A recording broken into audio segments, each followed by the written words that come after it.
Hey, IDS 301. It's Sunday, February 7th at about 1:30 already. My goodness, where's the day going?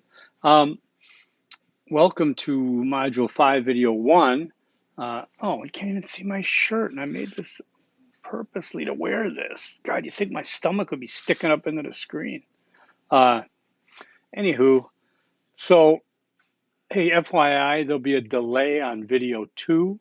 I'll be at Mayo Clinic all day Wednesday, and hopefully coming home Wednesday. I hate to make those kind of assumptions, but so I'll do the video on Thursday. Gives me something to look forward to. I didn't want to do one Tuesday, just seemed too early. Uh, Not to mention, I've got to do major fasting and all kinds of things for a couple of procedures. Anyways, okay, so the North Dakota discussion board, uh, interesting. Uh, the intention of it again was to give you a little taste of the integration process in research or analysis through Tanner's 5 steps. Okay, in the text, we've talked about page 33, 34, I think, where it has um, Newell steps, Klein's steps, and Repko's steps, and now Tanner's are kind of the new kids on the block. So his seemed to be more concise with about 5 steps instead of the other ones that have 8, 9, 10, or more. So I use Tanner's 5 steps in my 302 to develop this research project.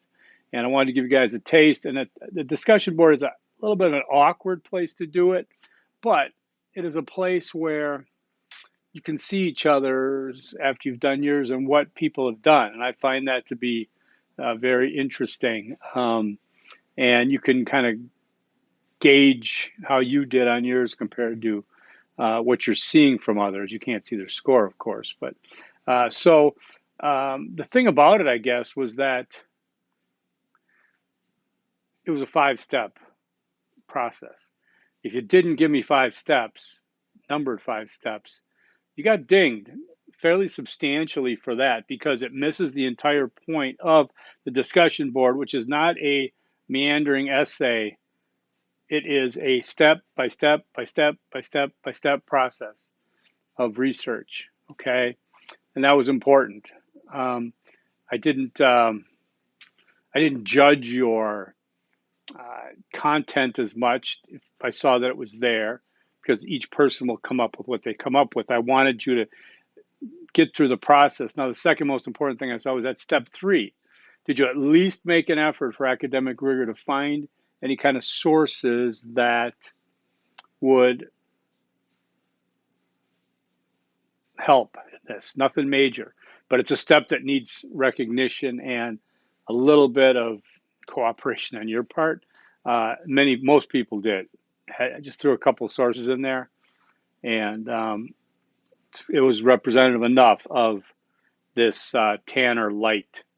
Okay, so I want to commend you on that. And hopefully, it got you thinking in terms of some of the real life applications of integrative thinking and integrative analysis, because that North Dakota's Norway experiment kind of put that into focus in terms of uh, maybe there's a provocative nature to it, but there was certainly a need for us to start considering other methods or multiple methods and integrative methods and looking at those things. So I think it was a good exercise for the 25 of you or so who are taking my 302.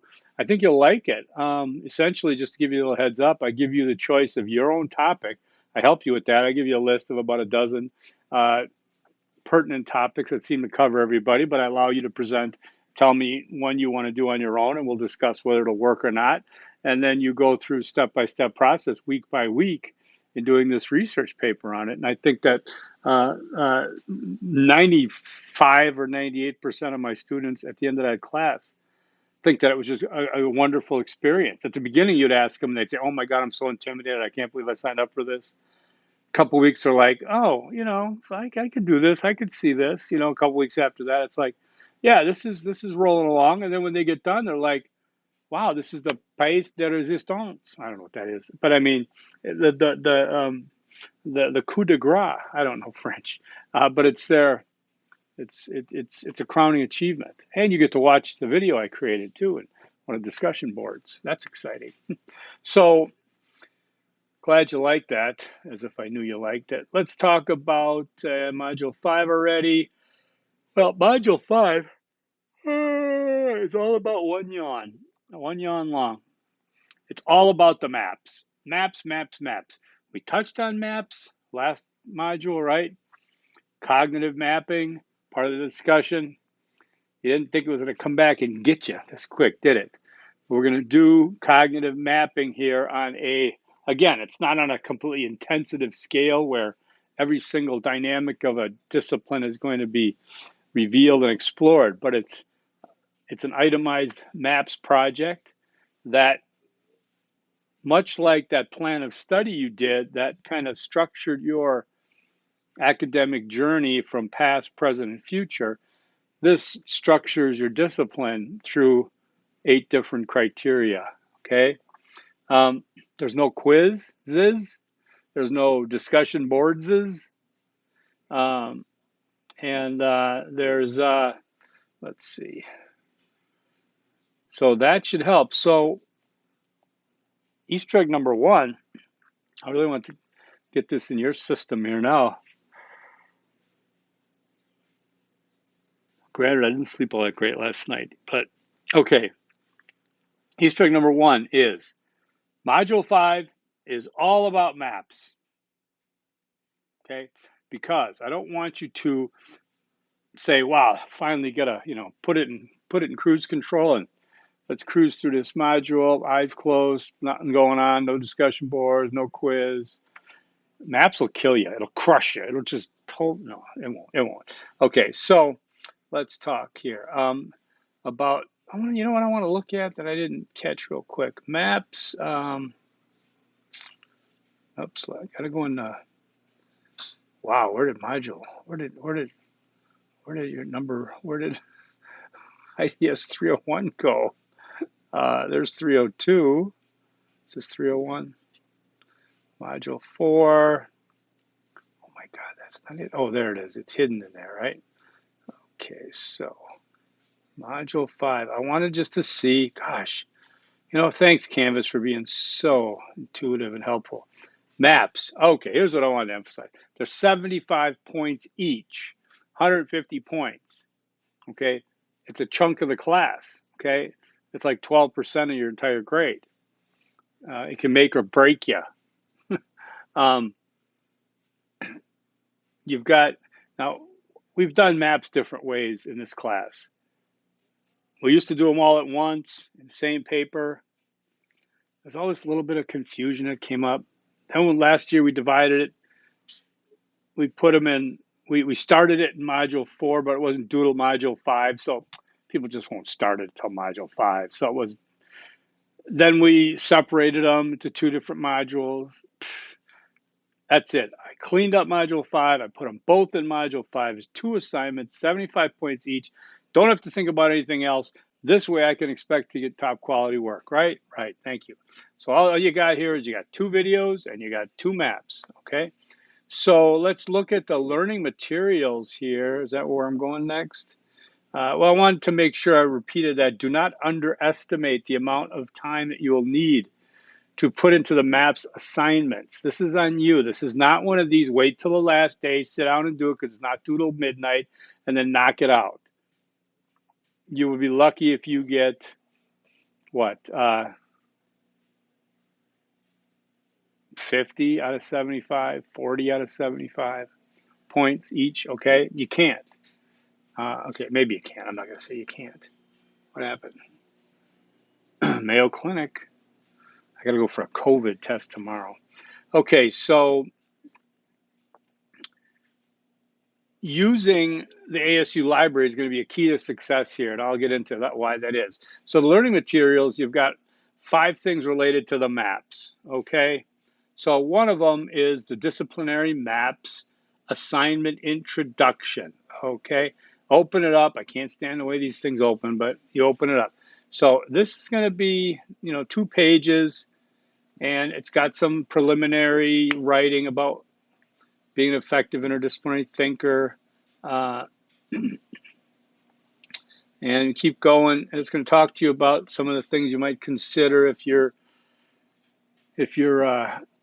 concentration is business or foreign language. I don't believe we have any foreign language concentrations here. If we do, let me know.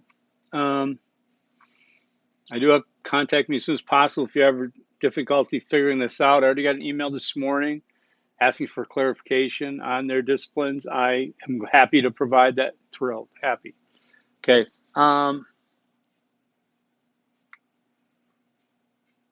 Let's see. Oh, by the way, remember to capitalize disciplines. Capitalize the disciplines, not the word discipline. Capitalize the disciplines. Your disciplines, other disciplines. Okay, thank you. This message was brought to you by the electric company. You remember that. Some of you do, I think. Yeah. Okay. This is not an assignment you want to procrastinate on. I mentioned again there. This is from myself and Michael Prisdia. By the way, we had some sad news. I don't know how many of you are, some people are more involved in the university than others, but we lost a colleague, a dear colleague, Michael Rubinoff, passed away suddenly on Tuesday, I believe. It's been shocking for all of us. Michael was a great historian, history instructor, lecturer, been with the university forever. And it just was one of those things that it's just earth shaking. So we offer condolences there. So why is MAPS important? It gives you the opportunity to explore the epistemologies. We talked about that. Remember, you learned about epistemology of each of your disciplines, interests, concentrations, call them what you will, okay? It helps you, again, for structure, imagining what your discipline looks like, kind of, okay? So you're going to be doing like 2 maps. I separated because it used to be really hard. There's 2 separate maps. Let's say you have business and communication. There you go. One's business, one's communication. Do all the criteria for business, all the criteria for communication. Okay, submitting them separately. On Word, Times New Roman, 12-point font, double line spacing, no cover page, no abstract. You can give me a running head up on top, running head, instead of that header, 4-line header. Give me the running head. John Smith, Maps 1, business. I don't care. Okay. I don't need to worry about the date or anything like that. Just turn it on time, you'll be fine. Okay. You're going to need to use sources here. All right. Do not be tempted to head to Wikipedia or any other online source and copy and paste your work. You shouldn't use them as a source, whether it's copy and pasted or not. Anything that ends in pedia should not be used. Investopedia, Wikipedia, Encyclopedia, Dictionarypedia, and .coms. Again, .com means .commercial. Commercial means revenue, money. Money means bias. Okay? Blog, blogspot, blog. Blog is just a personal, site of thoughts. You want peer-reviewed sources, peer-review, scholarly sources. Yeah, primary sources too. Primary means that you're seeing the paper of the research that was done right there.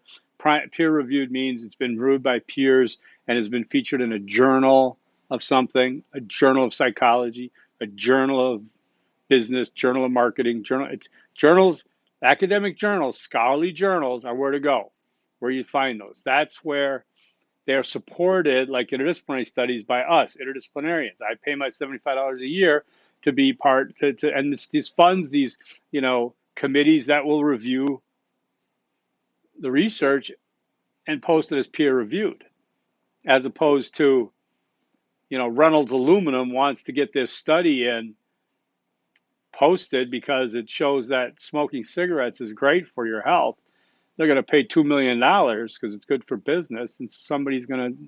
This is, again, being a better consumer of knowledge, okay? So you're going to use peer reviewed. How do you do that? You go to the ASU library, you put in your search, whatever you want, search, okay?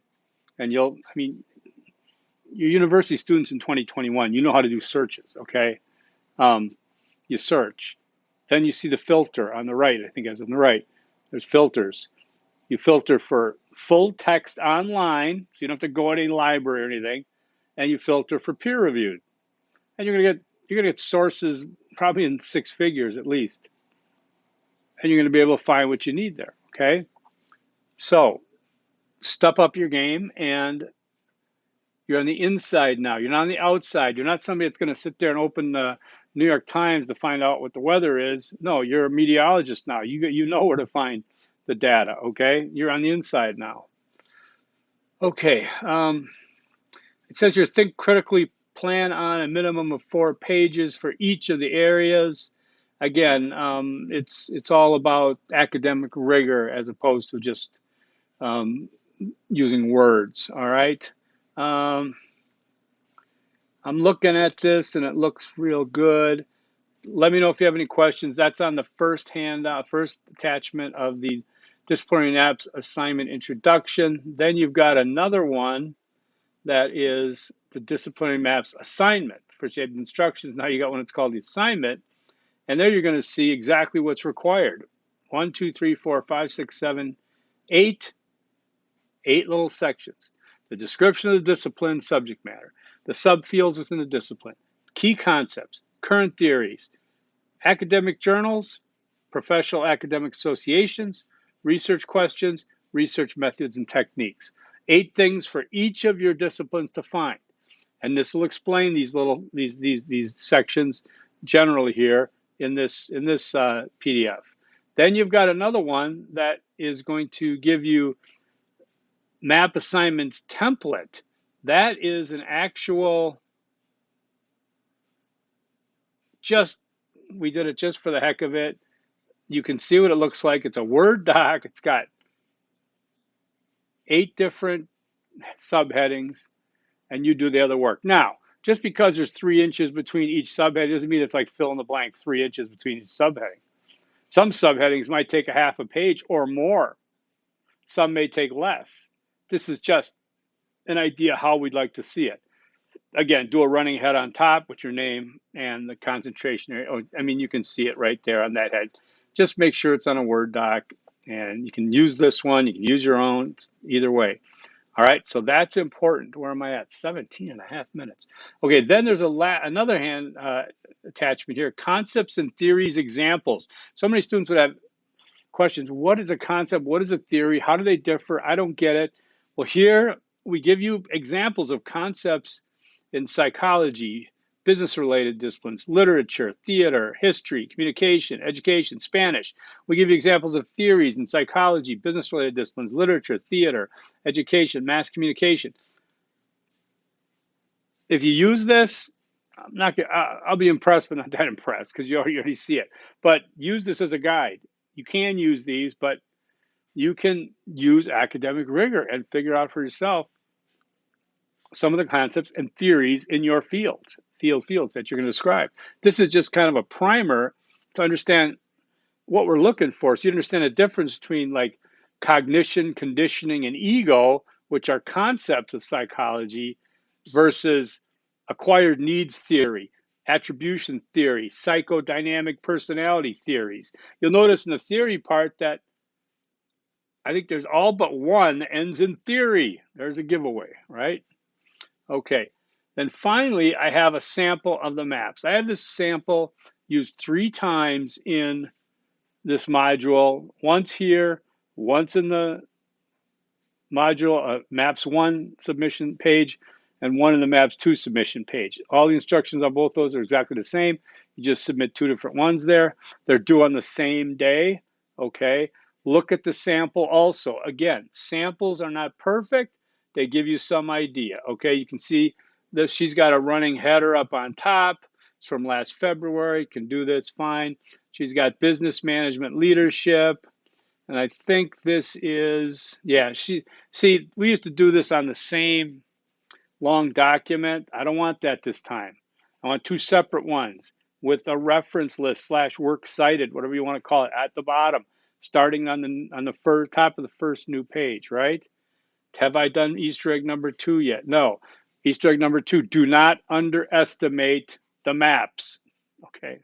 You get that, right? Okay, so you want to format it correctly, all right?